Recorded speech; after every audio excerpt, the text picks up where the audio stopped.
Assalamualaikum warahmatullahi wabarakatuh. Assalamualaikum warahmatullahi Alhamdulillah rabbil alamin wa bihi nasta'inu ala umuri dunya waddin wa ala alihi wa ashabi ajma'in amma ba'd.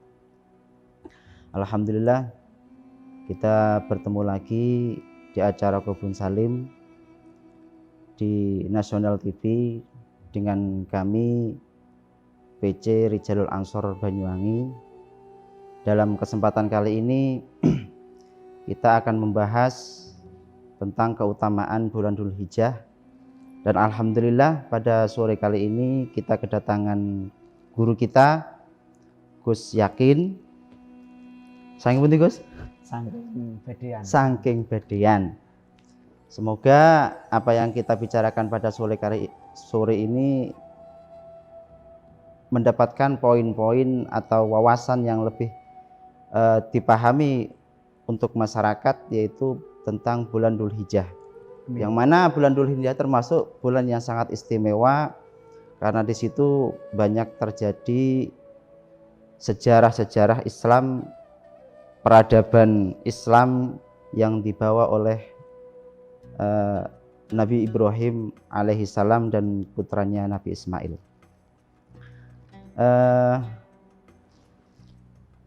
Sebelumnya mungkin bagi untuk Gus Yakin untuk menerangkan apa itu bulan Dzulhijjah dan keutamaannya, agar kita semua bisa memahami bulan Dzulhijjah itu seperti apa amalannya yang baik, apa yang harus kita lakukan. Monggo untuk diterangkan sedikit untuk Gus Yakin. Terima kasih Gus Umar. Bismillahirrahmanirrahim. Assalamualaikum warahmatullahi wabarakatuh. Waalaikumsalam warahmatullahi Bismillah, alhamdulillah, salatan wa salaman ala rasulillah wa ala alihi wa ashabihi wa man tabi'a sunnatahu wa jama'atah min yaumina hadha ila yaumil ba'thi wan nahdah. Allahumma salli wa sallim ala Sayyidina Muhammad wa ala ali Sayyidina Muhammad, amma ba'd. Pemirsa NTV dimanapun Anda berada yang dimuliakan Allah Subhanahu wa ta'ala. Baik, pada sore hari ini saya bersama Gus Umar, guru saya juga. Beliau aslinya yang pantas menerangkan tentang keutamaan Dzulhijjah, peristiwa apa yang terdapat di dalam peristiwa Dzulhijjah. Saya tidak menggurui panjenengan. Nggih, monggo. Ini di dalam guru-guru kita, pelajaran dari guru-guru kita semua, terutama guru kita besar yakni Nabi Muhammad SAW. Beliau menegaskan tidak ada, bahkan Allah sendiri menerangkan bahwa terdapat salah satu bulan yang mana di situ berbeda dengan bulan-bulan lainnya. Ya.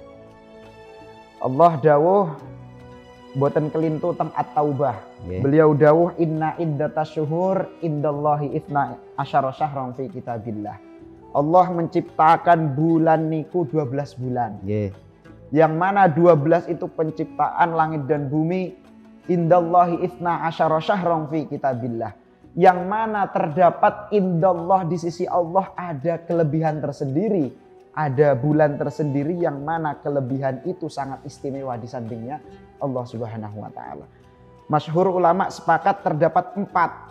Yang mana dari 12 bulan tersebut diambil 4, salah satunya adalah Dzulhijjah, Dzulqa'dah, Muharram dan Rajab.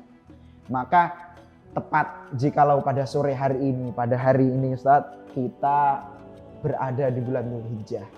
Yang mana Dzulhijjah tidak lepas dari tradisi dan kewajiban umat Islam, yang mana di dalam bulan yang istimewa otomatis terdapat peristiwa-peristiwa yang istimewa di dalamnya. Tidak mungkin Nabi Muhammad itu istimewa kalau tidak ada keistimewaan di dalamnya.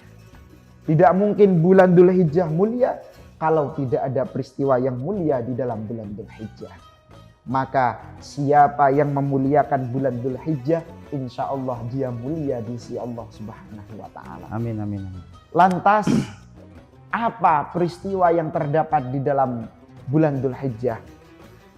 Masyhur ulama di dalam bulan Dzulhijjah dikatakan al-hajju ashhurum ma'lumat, bahwa Dzulhijjah terdapat sebuah kewajiban umat Islam, yakni beribadah haji.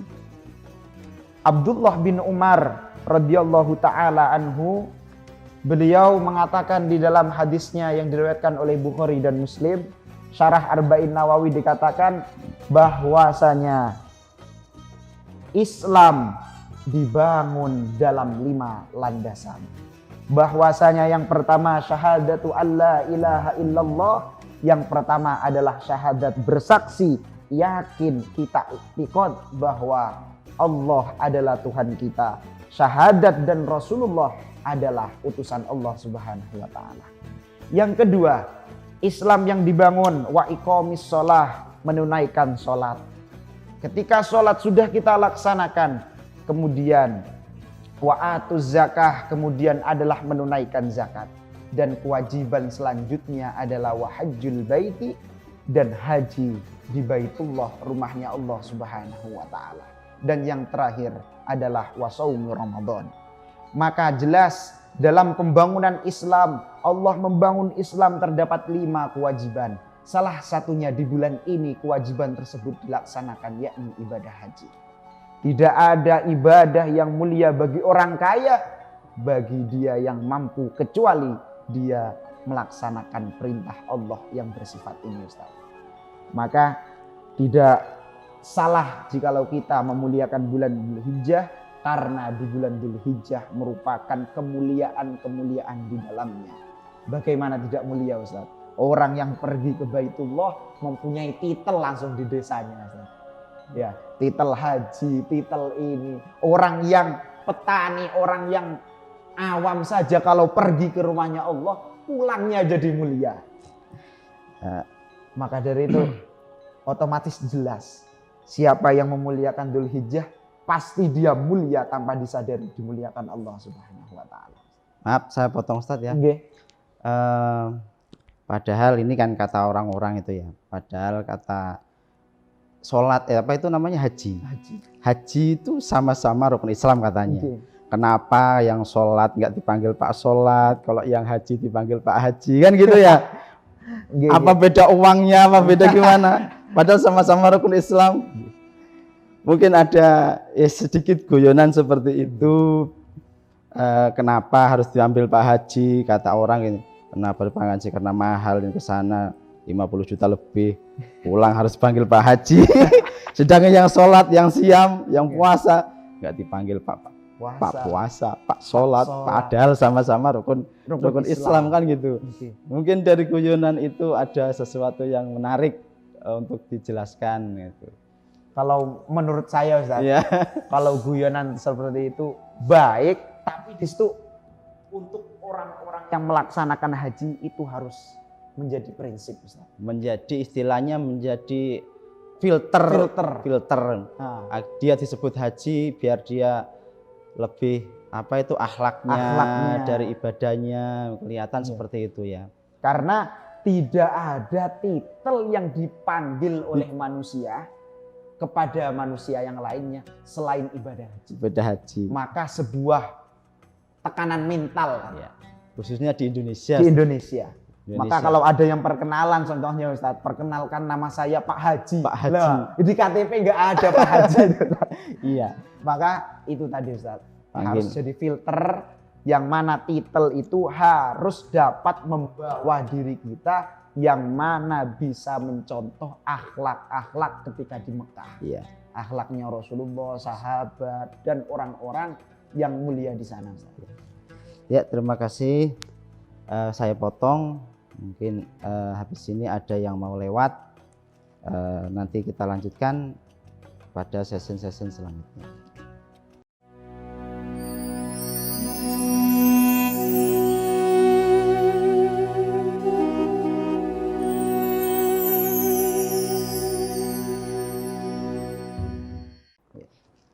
Alhamdulillah, kita lanjutkan bincang-bincang kita masalah di bulan Dzulhijjah ini dengan narasumber kita, Gus Yakin. Baik Gus, kita lanjutkan bincang-bincang kita pada Siap, Gus. Sore kali ini. Bahwasanya bulan Dzulhijjah menurut keterangan yang Anda sampaikan tadi begitu hebat atau begitu mulia dalam menjalankan ibadah di bulan Dzulhijjah tersebut. Oke, selanjutnya mungkin dari apa yang ada dalam sejarah bulan Dzulhijjah, baik itu dari pelaksanaan kurban, bisa dijelaskan untuk selanjutnya biar kita lebih tahu. Monggo. Baik Gus. Bismillahirrahmanirrahim. Selanjutnya mengenai peristiwa apa yang terdapat di dalam bulan Dzulhijjah. Setelah ibadah haji yang terdapat di dalamnya Gus, ternyata ketika haji kita diperintahkan oleh Allah untuk salah satu menjadi syariat menyembelih kurban adalah ketika kita ibadah haji tersebut. Maka yang menjadi pertanyaan, apa sih itu kurban itu? Ya. Kurban di dalam kitab Fathul Qorib, kalau kita mondok gitu santri. Dalam kitab Fathul Qorib, syarah dari kitab Takrib, kalau di tausihnya itu Tausih ala Ibni Qasim dikatakan, kurban atau udhiyah itu adalah ismun lima yatbahu minan na'am, adalah nama dari hewan yang disembelih, yang mana disembelih ketika yaumun nahar au yaumut tasyrik, yang mana niatnya takriban lillahi ta'ala. Maka apa itu kurban? Jelas dikatakan musannif Fathul Qorib, kalau kita ngaji fikih, maka kurban adalah daging hewan yang disembelih pada hari tertentu, yakni hari nahar atau idul adha atau hari-hari tasyrik lainnya, yang mana niatnya satu Gus, takriban ilallah subhanahu wa ta'ala. Maka kurban kalau kita di dalam ilmu nahwu, asal katanya adalah qoriba yaqrabu kurbanan dengan. Maka jelas qoriba apa artinya? Qoriba itu dekat. Maka orang yang berani berkorban di sisi Allah, jelas dia besok di akhir Allah menjadi orang yang paling dekat kepada Allah, kepada Rasulullah Shallallahu Alaihi Wasallam. Ya kadang ada di masyarakat itu memaknai korban itu adalah apa ya? Apa itu istilahnya kurban itu membuang atau apa ya? Membuang harta. Ya? Membuang harta atau gimana ya namanya? Saya berkorban demi kamu, berarti dia itu yang rugi. Itu ya, biasanya kan gitu. Ya. Bahkan ada juga yang apa itu? Korban apa? Korban perasaan. Seakan-akan kan kita itu menjadi orang yang tertekan gitu. Korban di situ tuh orang yang tertekan gitu. Mungkin Gus Yakin bisa menjelaskan agar masyarakat kita lebih tahu bahwasanya kurban itu bukan yang hal korban perasaan, bukan hanya saya. Itu. Panjenengan juga pernah korban perasaan karena diputus yang tersayang. Baik Gus, bismillahirrahmanirrahim. Mengenai korban, jelas Gus, kalau yang namanya berkorban otomatis itu sangat berat. Sangat berat. Walaupun ini korban dalam konteks menyembelih hewan, jelas berat.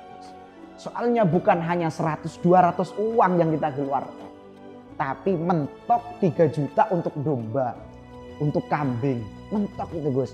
Maka berkorban itu memang sesuatu yang sangat memberatkan, yang sangat sulit untuk ditanamkan dalam hati kita. Maka kunci menurut guru saya ini Gus, siapa yang mau berkorban, jelas dia akan menuai sebuah kebahagiaan besoknya. Maka kalau kita ngomong cinta Gus, kalau tidak mau berkorban, ngomong kosong. Iya, nol. Ya. Kita ngomong cinta ke agama Islam, ngomong cinta ke Rasulullah, sunnahnya ini loh. Kalau sampai kita lakukan sunnahnya, jelas cinta kita diakui oleh Allah. Terus selanjutnya, masalah kurban itu bukan masalah apa Gus, tapi bagaimana Islam mengumpulkan bagaimana kenikmatan yang dirasakan oleh orang-orang kaya bisa dirasakan oleh orang-orang yang miskin. Orang-orang fakir. Maka kurban itu adalah bentuk hablum minan nas kita. Kalau haji itu bentuk hablum minallah. Maka Islam jelas tidak akan sempurna, kata Rasulullah, la yu'minu ahadukum hatta yuhibba li akhihi ma yuhibbu li nafsihi. Tidak akan sempurna iman seorang hamba kecuali dia mencintai saudaranya sebagaimana mencintai dirinya sendiri. Maka haji bentuk hubungan kita kepada Allah, kurban adalah bentuk kasih sayang kita kepada manusia. Manusia tetangga kita yang belum pernah makan rasanya daging sapi, daging kambing, dengan kurban. Ini bentuk kasih sayang kita, Gus. Maka itulah kenapa kita harus berkurban. Satu alasannya agar tetangga kita merasakan kenikmatan yang kita rasakan. Yang kedua, agar keimanan kita teruji bahwa tidak ada rasa cinta, rasa sayang, rasa pengorbanan tanpa diadakan rasa pengorbanan di sisinya. Itu, Gus. Ya. Terima kasih, Gus, keterangannya. Dan ini ada biasanya kan di masyarakat itu ada yang tanya, kenapa utama mana antara korban unta, sapi dan kambing gitu ya. Mungkin masyarakat biar tahu, masyarakat itu biar tahu korban itu yang bagus ini karena alasannya begini. Kalau sapi begini, kalau kambing begini, itu loh, Gus. Itu biasanya kan orang itu yang lebih cenderung itu kurban yang lebih utama itu yang apa? Apa sapi, apa kerbau, apa unta gitu, Gus ya. Biar masyarakat tahu. Kalau menurut guru saya nih, Gus, yang paling afdol itu kurban apa? Kurban dari hartanya sendiri tidak urunan. Oh, tidak urunan. Berarti kambing, Gus. Iya, Gus. Kambing. Iya. Makanya kata guru saya, mending kambing, Gus. Mending kambing. Berarti kenapa? Karena jelas itu, Gus. Kalau sampai ini mayoritas masyarakat, khususnya Banyuwangi ini banyak ini, Gus. Kurban iuran. Ada yang 2 juta untuk membeli sapi. Membeli sapi. Itu bagaimana hukumnya? Hukumnya boleh, Gus, sah. Cuma besok kalau di akhirat, kurban itu kan kalau guyonan santri kan tumpakane awak dhewe. Nggih, tumpakane menungso benjing madhep teng Allah. Maka kalau kita iuran gitu, Gus, surgane kula kali panjenengan kan benten. Benten kelasnya nggih. Kenapa kula lebih cepet, ngoten sampean carry, ngoten kan tentenan mengen Pak sapi. Iki piye kurang siji. Kurang siji. Sing dintas tase November. Jenengan Januari pun jadwal teng surga. Iku sing dados masalah, Gus. Mboten napa-napa lek panjenengan ikhlas ngenteni kanca-kancane panjenengan sing iuran niku. Mboten napa-napa. Sah, tapi kalau dalam kita itu guyonan itu, Gus. Nggih, guyonan. Tapi dalam Fathul Qorib tadi dijelaskan mana utamanya urutan hewan yang paling utama untuk dijadikan korban. Yang pertama al-ibil, unta. Unta, kemudian bakor, kemudian gunam. Maka 3 inilah urutan hewan-hewan yang mana unta adalah yang lebih utama, yang kedua adalah sapi, yang ketiga adalah domba. Tapi masalahnya di Indonesia jangan sampai korban unta. Tangkap polisi nanti. Ontanya kebun binatang. Maka itu urutannya, Gus. Baik, kalau dilihat dari apa yang telah Gus sampaikan tadi, korban yang bagus itu harta kita sendiri, dalam artian berarti kalau saya memaknai itu yang bagus itu kambing. Iya, kambing jalan sendiri. Karena apa? Mungkin kalau dulu itu Nabi Ismail itu yang bagus unta, mungkin diganti unta. Kenapa? Gak diganti unta, itu kambing kan gitu kan. Maka jelas itu. Kambing itu kan itu sebagai contoh kayak gitu, kambing. Kenapa harus kambing? Karena nanti jalannya sendirian, nggak bersama-sama, kesuwen yang tadi kontrolnya. Oke, Gus. Jadi gitu pemirsa, dari korban-korban tersebut ada yang lebih utama, ada yang utama, ada yang lebih utama. Nah, itu seperti itu. Jadi alangkah baiknya kita itu berkorban sesuai syariat gitu, Gus ya. Siap. Sesuai syariat. Bila sapi itu 7 orang. 7 orang. Nah, kadang itu ada untuk memeriahkan, cuma memeriahkan gitu, Gus. Urunan satu sekolahan untuk beli sapi itu katanya kurban, katanya gurunya itu kurban. Iya, mayoritas sekolah-sekolah itu, Gus. Fenomena itu juga. Kayaknya jenengan guru sekolah juga ini. Itu fenomena juga itu. Anak-anak alasannya nanti disuruh urunan untuk mengajari mereka untuk sodako. Iya. Ayo kita urunan 10 ribuan atau 20 ribuan untuk beli kambing. Atau nah itu pemahamannya ya juga korban itu, Gus. Itu gimana itu, Gus? Ini yang sudah masyhur, sudah marak di masyarakat, terutama di anak-anak kita. Mungkin kalau kita sebelum balik dulu panjenengan kula kecil dulu kata Abah seperti ini. Ayo sholat, lek gak sholat dianu malaikat dan lain sebagainya.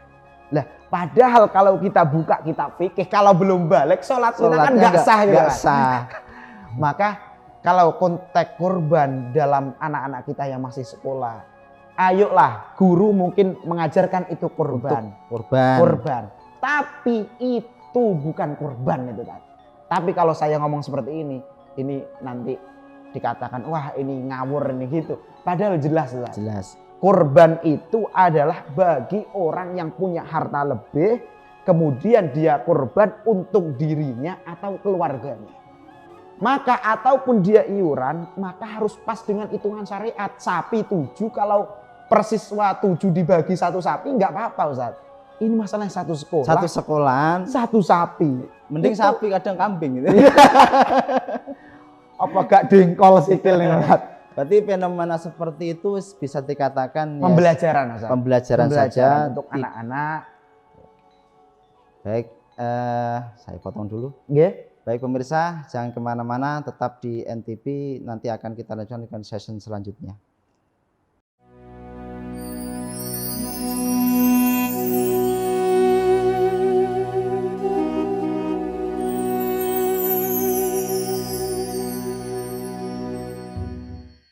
Alhamdulillah kita lanjutkan bincang-bincang kita dengan Gus Yakin. Untuk session selanjutnya saya akan mengupas lagi tentang masalah kurban tadi. Ini gini Gus, biasanya masyarakat itu panitia kurban itu ya agak ngawur juga. Aduh, enggak. Kadang itu waktu berkurban itu kulitnya buat ongkos, kepalanya dijual untuk beli beli kresek, beli sabun.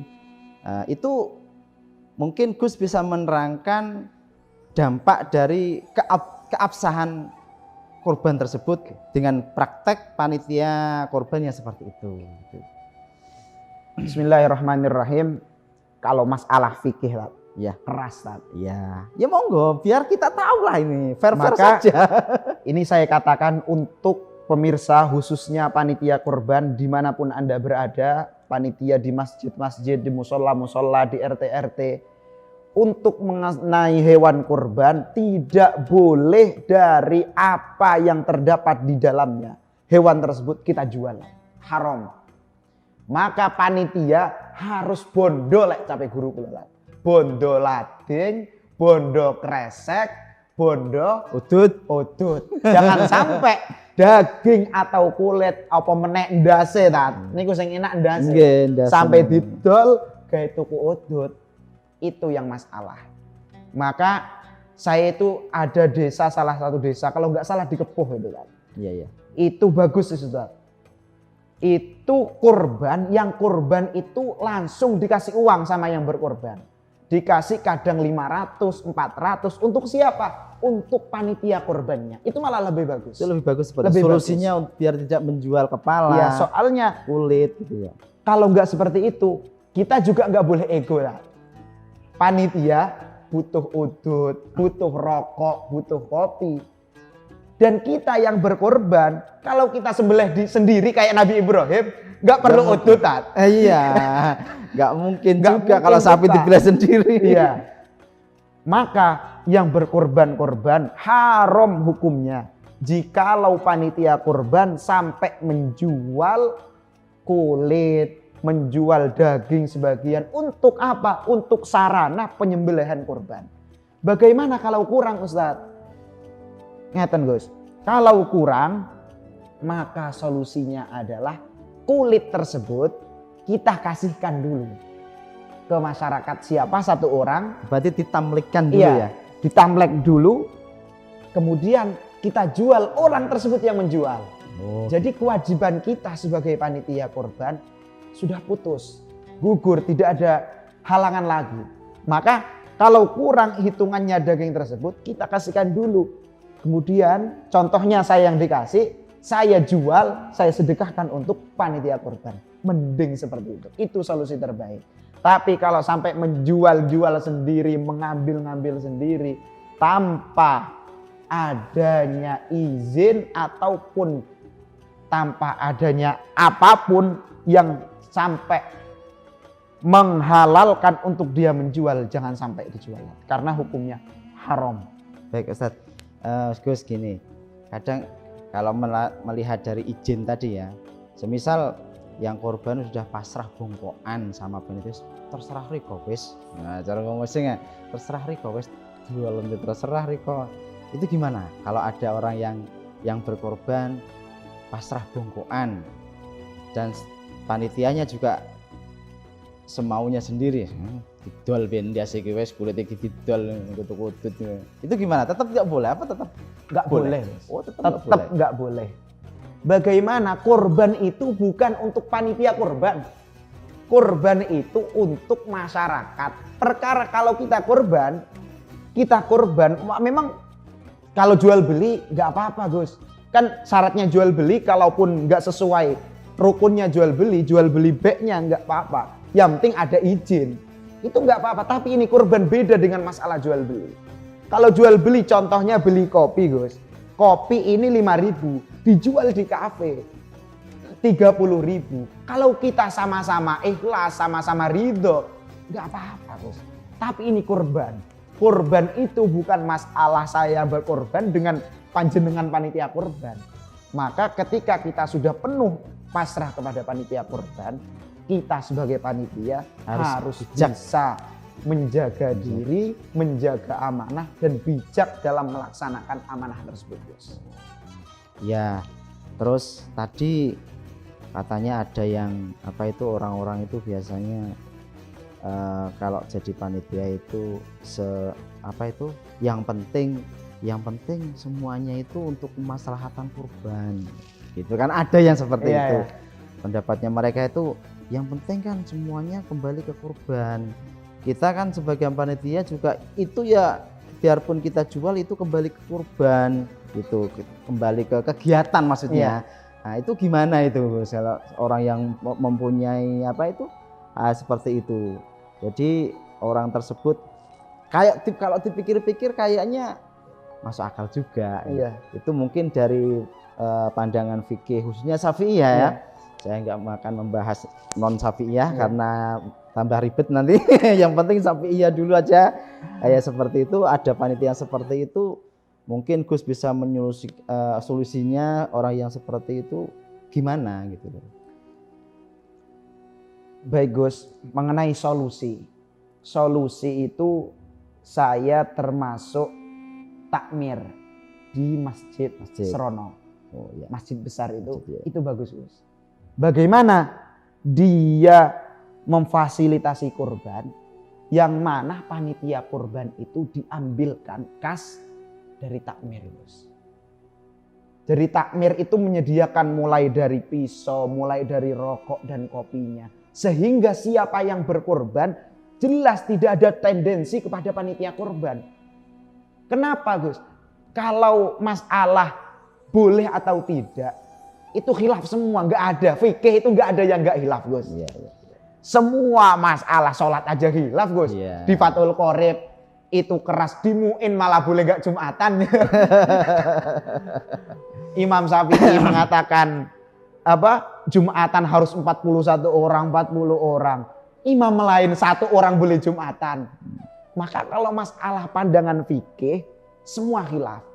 Tapi kalau kita berbicara kurban, jangan ngambil yang enak Gus. Kita ambil yang mana maslahatnya itu besar. Contohnya maslahatnya besar, kita kurban. Gak semua orang yang berkorban itu penuh pasrahkan kepada panitia. Gak semua Gus. Contohnya banyak masyarakat yang kurban itu dilihat langsung Gus. Dilihat apa? Dilihat panitia gimana. Panitia ini amanah nggak menjaga kurban. Gitu. Maka kalau kita sebagai panitia kurban tidak bisa menjaga diri amanah tersebut, maka umat Islam yang berkorban semangatnya itu kurang. Karena berpikiran ini mainan panitia kurban. Maka solusinya bagaimana menindaklanjuti masalah-masalah yang marak pada panitia kurban? Solusinya ambil kas kalau memang panitia-panitia tersebut punya aturan sendiri, Gus. Kalau kurban minimal ada uang kas 100 lah, 50 lah. Kalau nggak ada memang memberatkan si kurban, udah kurban sapi ditambahi uang. Kalau memang kurban, maka minta dari takmir. Itu nggak apa-apa karena di fikih uang kas masjid kalau untuk kemaslahatan nggak apa-apa. Bahkan di kitab di I'anatul Thalibin itu, Gus, mengenai uang kas masjid itu boleh dikasihkan kepada fakir miskin yang nggak makan. Jadi bukan hanya untuk pembangunan masjid, untuk kemaslahatan umat Nabi Muhammad untuk ibadah boleh dikeluarkan. Maka solusinya kalau kita sebagai panitia nggak punya uang kas, ambil dari kas masjid. Kalau memang korban tersebut tidak ada kasnya, seperti itu. Baik.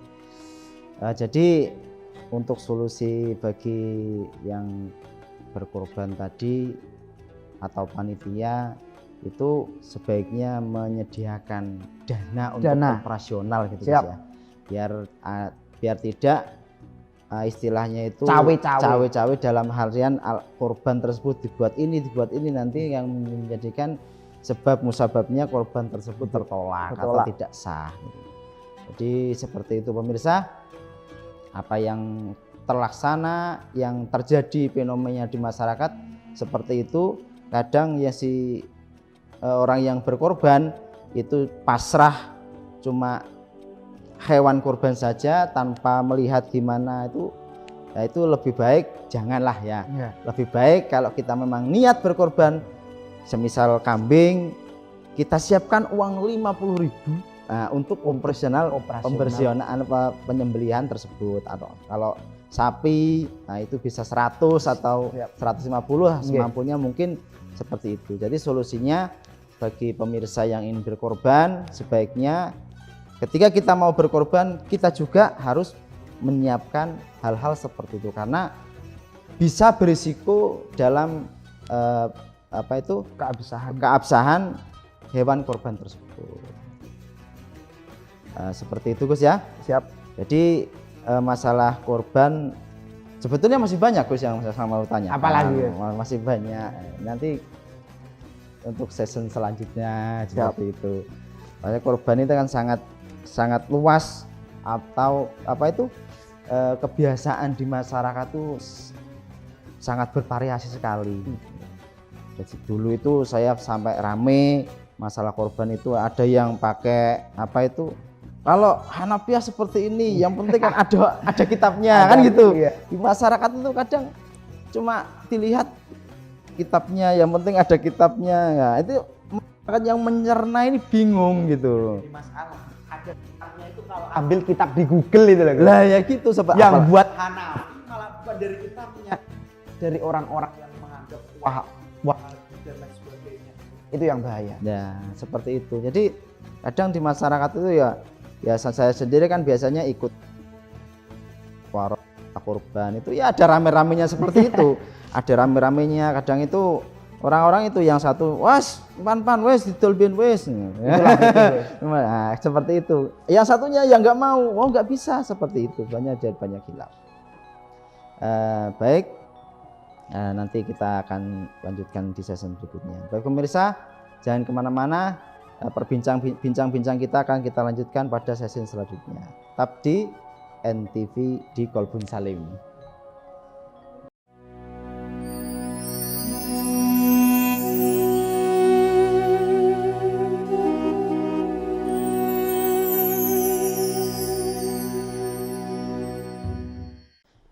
Alhamdulillah, kita lanjutkan perbincangan pada sore hari ini dengan bahasan hikmah Dzulhijjah dan apa yang disunahkan atau dikerjakan di dalam bulan Dzulhijjah tersebut, baik itu berhaji, kurban dan lain-lain.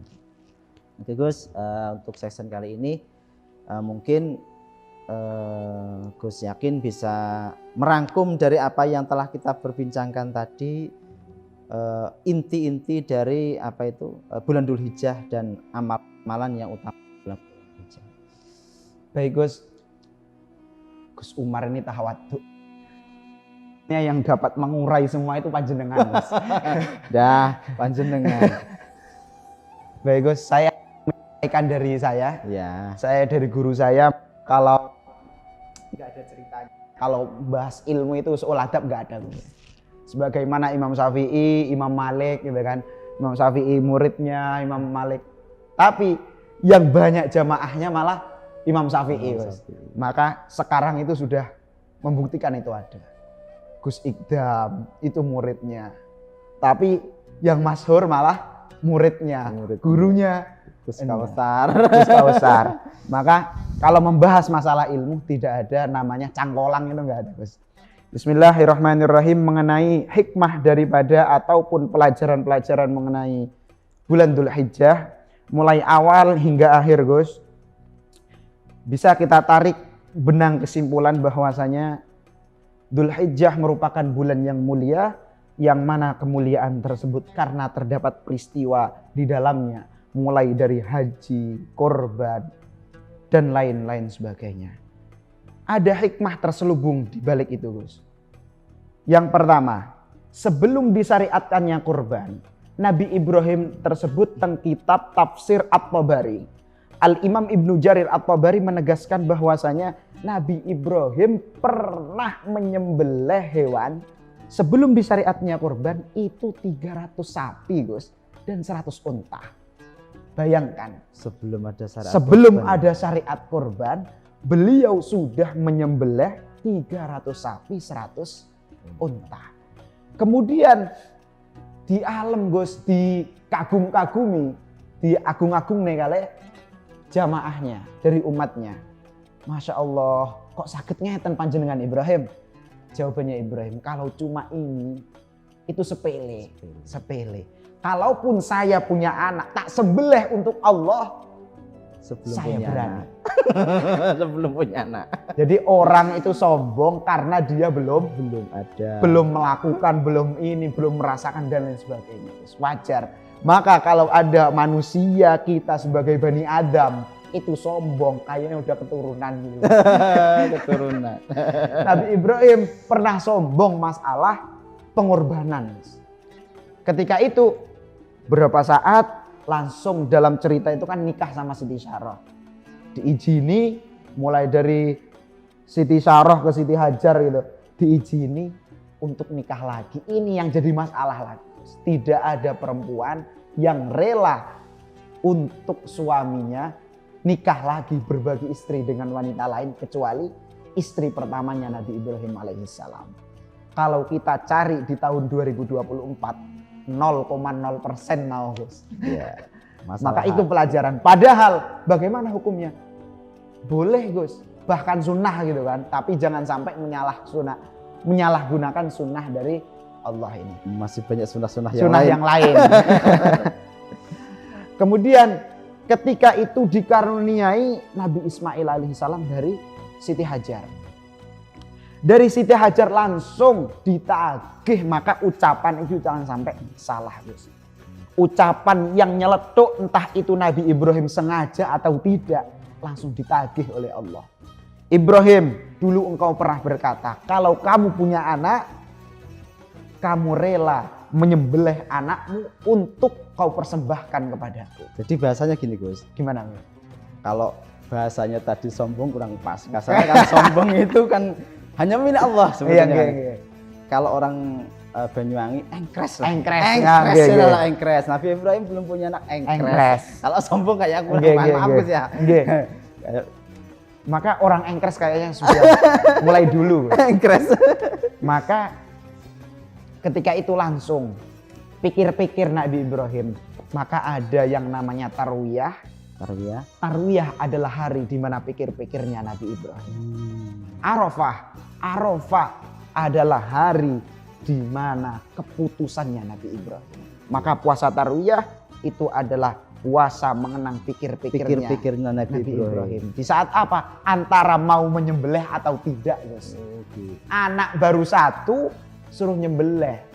Dan itu sangat tampan Nabi Ismail itu, Gus. Kalau saya contohnya, kalau sudah punya anak 10 suruh menjelek.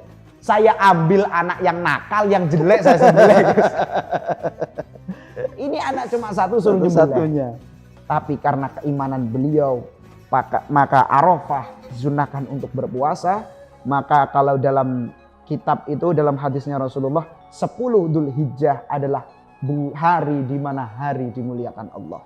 Sunnah puasa Dzulhijjah itu 1 sampai tanggal 6. Tanggal 1 sampai tanggal 6.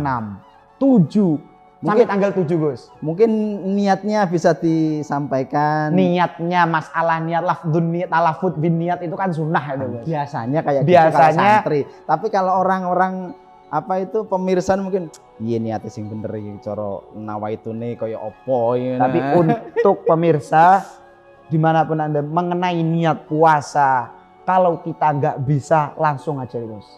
Langsung saja. Saya niat puasa untuk memuliakan bulan Dzulhijjah lillahi ta'ala. Sudah cukup, Gus ya? Cukup, Gus. Sudah cukup ya pemirsa. Kenapa saya nggak berani menyampaikan Arab? Kasihan, Gus.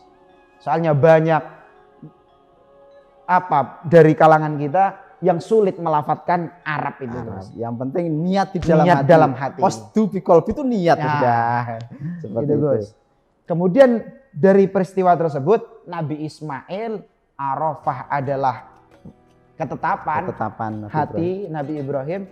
Maka di tanggal 10 Dzulhijjah langsung adalah mana hari itu adalah penyerahan. Sebuah penyerahan pengorbanan Nabi Ibrahim kepada Allah Subhanahu wa taala. Maka 10 hari ini adalah hari-hari yang mana dimuliakan Allah.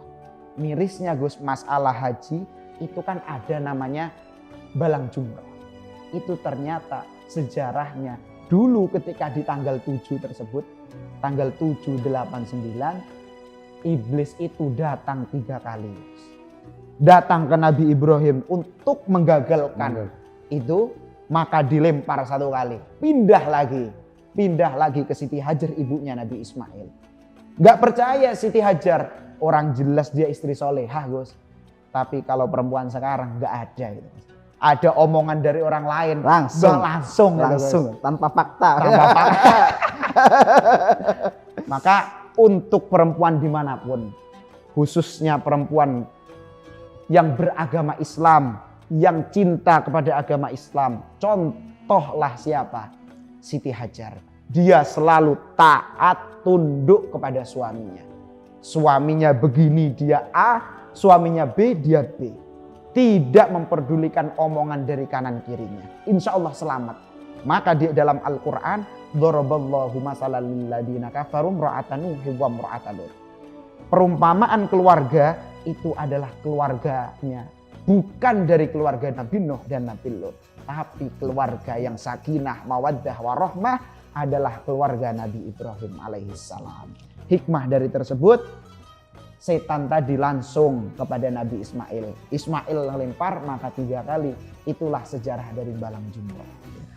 Ya, terima kasih, Gus. Jadi kesimpulan perbincangan kita pada kesempatan kali ini, dalam bulan Dzulhijjah kita disyariatkan untuk menjalankan ibadah haji, dan haji tersebut merupakan ibadah yang penuh pengorbanan, baik dari harta, fisik, dan lain-lain. Maka mungkin di Indonesia orang yang melaksanakan ibadah haji sampai dikasih gelar haji.